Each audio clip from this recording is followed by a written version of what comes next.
আজকে ঘরোয়া মশলা দিয়ে ছাগলের নেহারি ম্যারিনেট করতেছি। তো এখানে আমি নিয়ে নিলাম 3টা ছোট পেঁয়াজ, কয়েকটা রসুনের কোয়া, 1 টুকরো আদা, আর ঘন হওয়ার জন্য আর তাড়াতাড়ি সিদ্ধ হওয়ার জন্য নিলাম 2-3 টুকরো ছোট ছোট পেঁপে।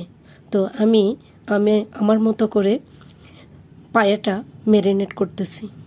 তো এখানে আমি বাটা মশলাগুলো দিয়ে দিলাম।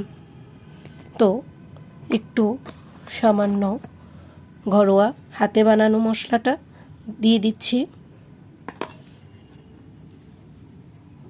তারপর 1 চামচ মরিচের গুঁড়া দিয়ে দিলাম, সামান্য হলুদের গুঁড়া দিয়ে দিলাম, একটু দিয়ে দিলাম রোস্টেড করা জিরার গুঁড়া।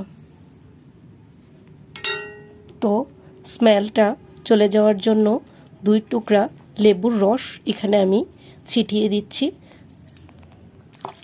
তো আমি ভালো করে ম্যারিনেট করতেছি। তাই ভিউয়ার্স, এই ঘরোয়া অল্প মশলা দিয়ে আজকে আমি এই নেহারিগুলো রান্না করব। তো কেমন লাগলো আমার এই ঘরোয়া মশলাগুলো কমেন্টস করে জানাবেন, সেই সাথে আমার চ্যানেলটাকে সাবস্ক্রাইব করে দিবেন।